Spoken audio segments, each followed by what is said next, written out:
మధురం మధురం నీ వాక్యం నా త్రోవకు దీపం నీ వాక్యం.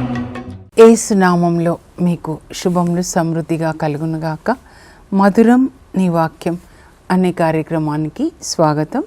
ఈరోజు మనం శాపం నుండి దీవెనలోనికి అనే అంశం 18వ భాగం ధ్యానించుకుందామండి. మధురం మధురం నీ వాక్యం నా త్రోవకు దీపం నీ వాక్యం. ఈరోజు శాపం క్రింద ఉన్న వారికి కలుగు అనర్థములు అనే అంశం ధ్యానించుకుందాము. ఎలా మనకు తెలుస్తుంది మనం శాపం క్రింద ఉన్నాము అనంటే frequent mental and emotional break down. ఎప్పుడో ఒకసారి అంటే అది వేరే సంగతి, కానీ ప్రతిసారి ఎమోషనల్గా మెంటల్గా బ్రేక్ డౌన్ కావడం, ఇంకా అకస్మాత్తుగా ఏది దొరికితే అది విసిరేయడము, లేకపోతే నేను చచ్చిపోతాను అలా దొరికినవన్నీ పగలగొట్టడము, భార్యల మీద అరవడము, లేకపోతే స్త్రీలు కూడా నేను చనిపోతా అనడము యవ్వనస్తుల్లో మనం చూస్తూ ఉంటామన్నమాట. శాపం క్రింద ఉన్న ఇంట్లో ఇది తరచుగా జరుగుతుందండి. Mental and emotional out break అన్నమాట.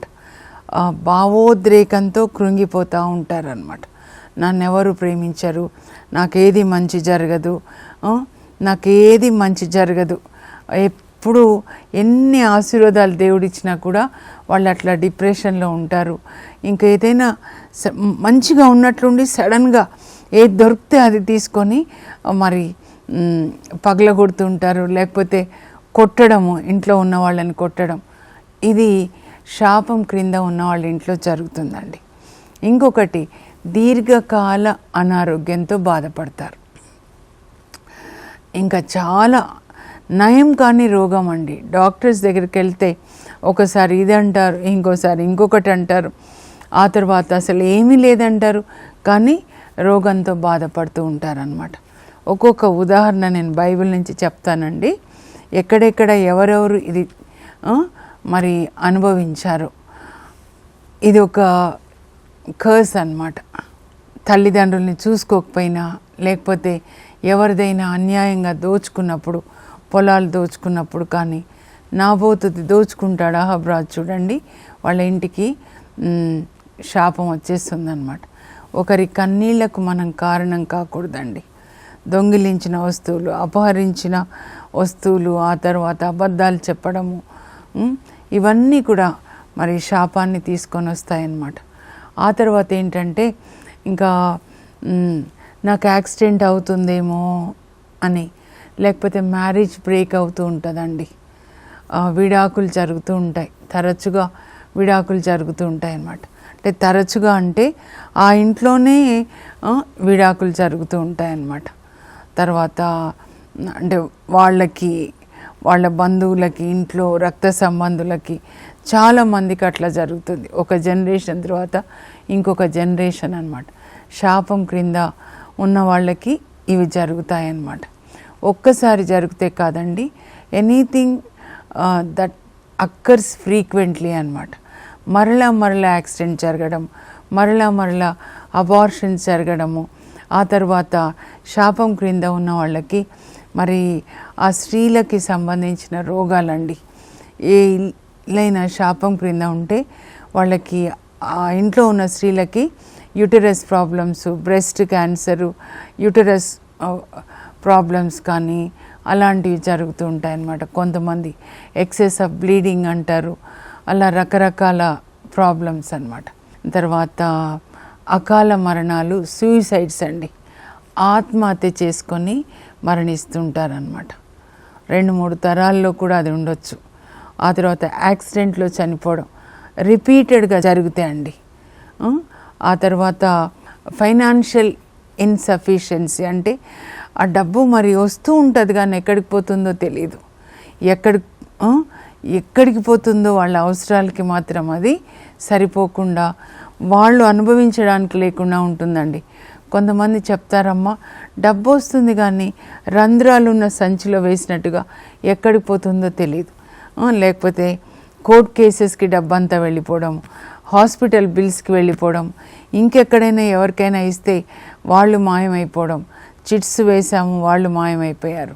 అట్లా దేవుని యొక్క హస్తం లేకుండా చీకటి పనుల ద్వారా సంపాదించిన డబ్బు ఇంటికి శాపాన్ని తీసుకొస్తుందండి. కానీ నీతిగా కొద్దిగా సంపాదించినా కూడా ఆ కొద్దిగా డబ్బు వాళ్ళ అవసరాలకి సరిపోతుంది, ఇంకా ఎక్కువగా ఉంటుంది. ఆ ఇంట్లో ఎప్పుడు ఏంటంటే దేవుని దీవెనల క్రింద ఉన్న ఇంటిలో ఎప్పుడు శాంతి, సమాధానం, ప్రేమ.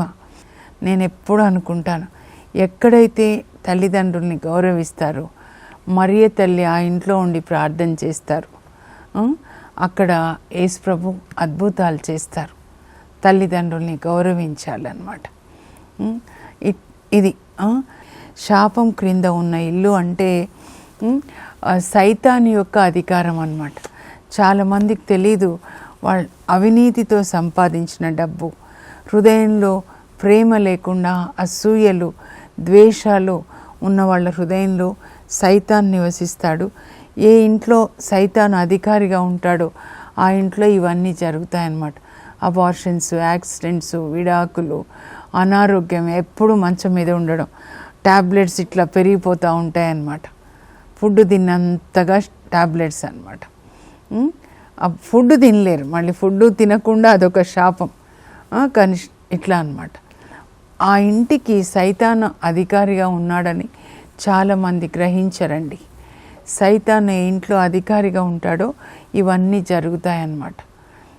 కనుక సైతాన్ అధికారాన్ని కొట్టేసి, అంటే సైతాన్ రాజ్యం చీకటి రాజ్యం, ఆ చీకటి రాజ్యం నుంచి యేసుప్రభు యొక్క వెలుగు రాజ్యంలోనికి, ప్రేమ, నీతి, కరుణ, క్షమ, ఆ రాజ్యంలోనికి మనం రావాలి. తండ్రి దేవుడు యేసుక్రీస్తు శిలువ మరణం ద్వారా మనల్ని చీకటి నుంచి వెలుగులోనికి తీసుకొని వచ్చారు. కొలొస్సీ 1:13 అన్నమాట. ఇక్కడ చూడండి, ఇక్కడ నేను రాశాను చూడండి, ఇది సైతాన్ రాజ్యం, చీకటి రాజ్యం, అందుకే నల్లగా అన్నమాట. అక్కడి నుంచి దేవుడు యేసుక్రీస్తు ద్వారా మనల్ని దేవుని రాజ్యంలోనికి తీసుకొని వచ్చాడు. దేవుని రాజ్యంలో ఉన్నవాళ్ళు ఎలా ఉంటారంటే ప్రేమగా, నీతిగా, మరి వాళ్ళు సత్యం పలుకుతారు, 10 ఆజ్ఞల్ని పాటిస్తారు, ప్రేమ కలిగి జీవిస్తారు. ఆ ఇంట్లో దేవుని సన్నిధి మనం అనుభవిస్తామండి. ఇంకా కొన్ని కుటుంబాల్లో డబ్బులు ఉంటాయండి, కోట్లు ఉంటాయి, భార్య భర్తల మధ్యలో సమాధానం ఉండదు, అత్త మామల్ని గౌరవించరు, ఆ తర్వాత యాక్సిడెంట్స్ లేకపోతే విడాకులో ఇలాంటి ప్రాబ్లమ్స్ ఉంటాయన్నమాట. కనుక మనం సైతాను అధికారాన్ని కొట్టివేసి యేసు అధికారం క్రిందికి రావాలండి. యేసు ప్రభు అధికారం అంటే ప్రేమ అన్నమాట, కరుణ. ఇదే బుక్ అన్నమాట, శాపం నుండి దీవెనలోనికి. ఇక్కడ చూడండి, ఇక్కడ కూడా మీరు ఇది చదివితే ఏమని ఉంటుందంటే, ఇక్కడ మొదటిది పాపం యేసుప్రభు తీసుకొని మనకి నీతి ఇస్తున్నాడు. మన రోగం ఆయన శరీరం మీద తీసుకొని మనకు ఆయన ఆరోగ్యాన్ని ఇస్తున్నాడు. మన పేదరికం తీసుకొని తన ఐశ్వర్యాన్ని మనకిస్తున్నాడు. మన శాపం తీసుకొని అబ్రహాం దీవెన మనకిస్తున్నాడు. మన యొక్క మరణం తీసుకొని ఆయన జీవాన్ని మనకిస్తున్నాడు. జీవంని ఇవ్వడానికి, దాన్ని సమృద్ధిగా ఇవ్వడానికి యేసుప్రభు వచ్చారు. యోహాన్ 10:10. కానీ దొంగ సైతాను దొంగిలించడానికి, హత్య చేయడానికి, నాశనం చేయడానికి వచ్చాడు. మన ఇంట్లో ప్రేమ, సమాధానాన్ని దొంగిలిస్తాడండి. ఇంకా ధనాశని పెట్టి ఆ ధనం వెనకాల పరిగెత్తడం అన్నమాట. అది సైతాను వల అని చాలామందికి తెలీదు. అలా చనిపోయే వరకు కూడా ధనం వెనకాల పరిగెత్తి చివరికి నరకానికి వెళ్తారు. అలెగ్జాండర్ ద గ్రేట్ ఒక గొప్ప ఉదాహరణ అన్నమాట. నేను చదువుతానండి. ఈ శాపం క్రింద ఉన్న వాళ్ళకి కలిగే అనర్థాలు మీరు స్క్రీన్ మీద చూసి దయచేసి రాసుకోనండి. దయచేసి మీరు ఇది చదివిన తర్వాత శాపం నుండి దీవెనలోనికి రావాలి. అందరూ ఆనందంగా, సంతోషంగా, ఆరోగ్యంగా ఉండాలి, ప్రేమగా ఉండాలి, ఐక్యత కలిగి ఉండాలి, ఒకరికొకరు సేవ చేసుకోవాలి. ఇది అండి దేవుని యొక్క ఆలోచన, అభిలాష, కోరిక మన విషయంలో అన్నమాట. శాపం క్రింద ఉన్నవారికి కలుగు అనర్థములు: మానసికముగా భావోద్రేకంతో కృంగిపోవటం, మెంటల్ అండ్ ఇమోషనల్ బ్రేక్డౌన్, దీర్ఘకాలము అనారోగ్యంతో బాధపడుట, రిపీటెడ్ క్రానిక్ ఇల్నెస్. మూడవది, తరచూ గర్భస్రావములు మరియు స్త్రీలకు సంబంధించిన సమస్యలు, ఫ్రీక్వెంట్ అబార్షన్స్. ఆ తర్వాత వివాహం భగ్నం అవటం మరియు కుటుంబ జీవితంపై విరక్తి, బ్రేక్డౌన్ ఆఫ్ మ్యారేజెస్. కొంతకాలం కాపురం చేసిన తర్వాత ఈ భార్య వద్దు అని ఇంకొక స్త్రీ వెనకాల వెళ్ళిపోవడం. ఐదవది, ఆదాయం సమృద్ధిగా ఉన్నప్పటికీ ఎల్లప్పుడూ ఆర్థిక ఇబ్బందులను ఎదుర్కోవడం, కంటిన్యూవల్ ఫైనాన్షియల్ ఇన్సఫిషియన్సీ. ఎంత డబ్బు ఉన్నా కూడా అది ఎక్కడికి పోతుందో తెలీదు. కోర్ట్ కేసెస్కి, హాస్పిటల్స్కి, ఇంకెక్కడో. యాక్సిడెంట్ అవుతుందేమోనన్న మనస్తత్వాన్ని కలిగి ఉండడం అన్నమాట. Being accident prone. శాపం క్రింద ఉన్నవాళ్ళు ఎల్లప్పుడూ తమకు యాక్సిడెంట్ అవుతుందేమో అన్న భయాన్ని కలిగి ఉంటారు. ఆత్మహత్యలు, అకాల మరణముల చరిత్ర, a history of suicides and unnatural deaths. మొదటిది మానసికంగా భావోద్రేకంతో కృంగిపోవటం అన్నమాట. Mental and emotional outbreak. ఇది మనం సౌలు రాజులో చూడవచ్చు. ఇజ్రాయెల్ దేశాన్ని పరిపాలించిన మొదటి రాజు అన్నమాట. 1వ సమూయేలు గ్రంథంలో 18వ అధ్యాయం మనం చూద్దామండి. సౌలు రాజైన దగ్గర నుంచి కూడా దేవుని చిత్తాన్ని చేయకుండా, దైవభీతి లేకుండా తన సొంత చిత్తాన్ని చేస్తాడు. అంటే దేవునికి ఇవ్వవలసిన గౌరవాన్ని ఇవ్వడం అనమాట. దేవుని చిత్తం ఇక్కడ రాయబడి ఉంది కదండి. మరి సౌలుకి సమూయేలు ప్రవక్త ద్వారా దేవుని చిత్తం ప్రతిసారి తెలుపబడుతుంది. సమూయేలు ప్రవక్త ద్వారానే దేవుడు సౌలు రాజును అభిషేకిస్తాడు. వాళ్ళ నాన్న గారి గాడిదలు తప్పిపోతే వెతకడానికి పోతాడు. అలాంటి ఆయనని దేవుడు రాజుగా అభిషేకిస్తాడు. మనల్ని అందరినీ కూడా ఉన్నత స్థానంలో దేవుడు అభిషేకించారంటే అది దేవుని కృపే కానీ మన ప్రతిభ కాదండి. కనుక చివరి వరకు కూడా అధికారం వచ్చింది అని గర్వపడకుండా, సొంత చిత్తం చేయకుండా ప్రతి విషయంలో దేవునికి లోబడి దేవుని చిత్తం చేయాలన్నమాట. కానీ ఆయన మొదటి నుంచి కూడా అలా చేయడండి సౌలు. తర్వాత చూడండి, దేవుని యొక్క సన్నిధి ఆయనని విడిచి వెళ్ళిపోతుందన్నమాట. ముఖ్యంగా మీరు 1వ సమూయేలు గ్రంథం 15వ అధ్యాయంలో చూస్తే అక్కడ దేవుడు సమూయేలు ప్రవక్త ద్వారా సౌలుకి చెప్తారు, అమాలేకుల మీదకి యుద్ధానికి వెళ్తుంటే వాళ్ళని శాపం పాల్చేయి, నా బిడ్డలు మరి ఐగుప్తు నుంచి వాళ్ళు వచ్చిన తర్వాత ఎడారి ప్రయాణంలో వీళ్ళు చాలా బాధ పెట్టారు, కనుక నేను వాళ్ళని శిక్షించాలి. కాబట్టి ఆ అమాలేకులని శాపం పాల్చేసి అందరినీ చంపమంటాడు, రాజుని కానీ తర్వాత జంతువులు కూడా అన్నిటినీ కూడా చంపాలి, ఏది కూడా మళ్ళీ మీరు తెచ్చుకోకూడదని. అలాగే ఆయన వెళ్తాడండి. అక్కడికి వెళ్ళిన తర్వాత చూడండి, మరి బక్క చిక్కిన జంతువులను చంపేస్తాడు. ఇంకా బాగా బలిసి మంచిగా ఉన్నాయి గొర్రెలు, మేకలు, ఎద్దులు, చాలా మంచి వాటిని తెచ్చుకుంటాడు. ఇక్కడ ఒక ఆలోచన సైతాన్ పెడతాడు, అబ్బాయి ఎంత బాగున్నాయి కదా, వీటిని చంపొద్దు, తీసుకొని వచ్చి మీ దేవునికి బలిగా అర్పించండి. సైతాన్ ఏంటంటే దేవుడు ఏం చెప్తే దానికి వ్యతిరేకంగా మనుషులతో చేపిస్తాడు. ఆపోజిట్లో ఈ చెట్టు పండు తినొద్దంటే తినమని. అదే పని అన్నమాట సైతాన్ మిషన్. దేవునికి మనం అవిధేయత చూపించాలి, డిసొబీడియన్స్ అన్నమాట. Devil is destroyer. Any kind of disobedience to the word of God comes from the devil. ఇక్కడ ఆలోచన పెడతాడనమాట. అప్పుడు దేవుని మాటని ప్రక్కకు తోసేసి ఇంకా మంచి మంచివన్నీ తీసుకొని వచ్చేస్తాడు. ఆ తర్వాత రాజును కూడా చంపాలి కదా, కానీ రాజుని చంపడనమాట. అప్పుడు దేవుడు సమూయేలు ప్రవక్తతో మాట్లాడతాడు, చూడు సౌలు నేను రాజుని చేశాను, మరి ఎంత అల్పుడు కదా, తండ్రి గాడిదలు తప్పిపోతే వెతకడానికి పోయిన ఆయనని నేను రాజుగా అభిషేకిస్తే నా మాటని త్రోసివేశాడు, లెక్క చేయలేదు, కనుక ఆయన రాజరికాన్ని కూడా నేను త్రోసేస్తున్నాను, వెళ్ళి నా మాటగా చెప్పు అంటే అప్పుడు సమూయేలు ప్రవక్త వస్తాడు. సౌలు దగ్గరకు వచ్చేసరికి ఆయన ఏవైతే తెచ్చుకున్నాడో యెహోషువ చూడండి అన్నీ కూడా శాపం పాలు చేయమంటే శాపం పాలు చేసి చంపేస్తాడు. యెహోషువ ఈజ్ నోన్ ఫర్ ఒబీడియన్స్ అన్నమాట. జాషువా మోషే శిష్యుడుగా ఆయన నేర్చుకుంటాడని, కానీ ఈయన ఎవరి దగ్గర నేర్చుకోలేదు కదా. రాజు అయ్యాడు, అకస్మాత్తుగా తండ్రి గాడిదలు వెతకడానికి పోయిన ఆయనకి ఇంత అధికారం ఇచ్చి రాజుగా చేస్తే దేవునికి విధేయించాలని ఆయన నేర్చుకోలేదు. అప్పుడు సమూయేలు ప్రవక్త వచ్చి ఆయనతో మాట్లాడతాడనమాట. ఇదిగో దేవుడు బలుల వలన ఆయన సంతృప్తి చెందుతాడా, దహన బలుల వలన సంతృప్తి చెందుతాడా, విధేయత వలన కాదా? మరి అవిధేయత సోద చెప్పించుకొనుట లాంటిది, గర్వము విగ్రహంలను ఆరాధించుట లాంటిది. నీవు యావే మాటని త్రోసిపుచ్చావు కనుక యావే నీ రాచరికాన్ని నీ నుంచి తొలగించేశాడు అని 1 సమూయేలు 15:23 చెప్తాడండి. అప్పుడు సౌలు ఏమని మాట్లాడతాడో మీరు చదవాలండి. మీ దేవుడికి బలిగా అర్పించడానికి తీసుకొని వచ్చాను అంటే ఆయన దేవుడు కాదా, మన దేవుడు కాదా?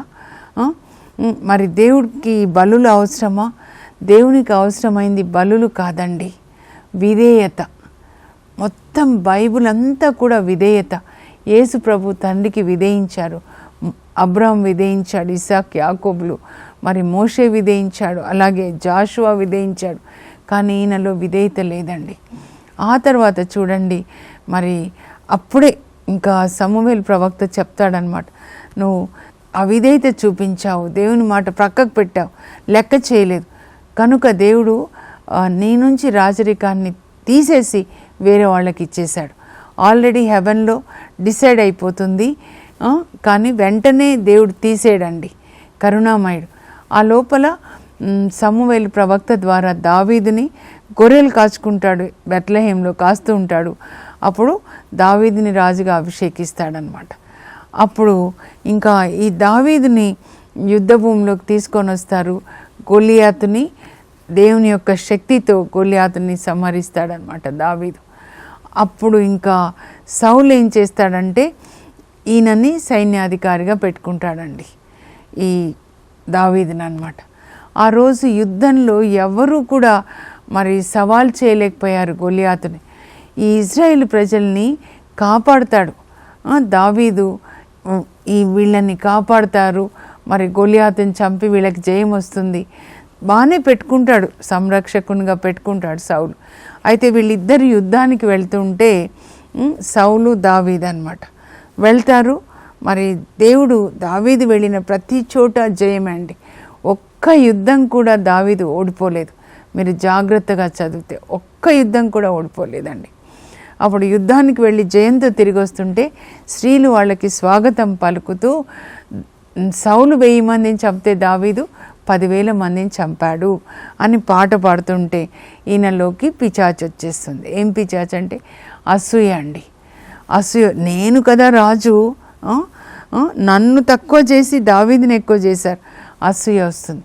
ఎప్పుడైతే అసూయ వస్తుందో 1 సమూయేలు 18 మీరు చదవండి.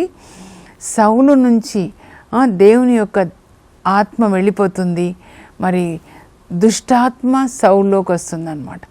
ఎప్పుడైతే దుష్టాత్మ సౌల్లోకి వస్తుందో అప్పుడు సౌలు ఏం చేస్తాడంటే దుష్టాత్మ రాగానే దావీదు మీదికి ఈటను విసురుతాడు.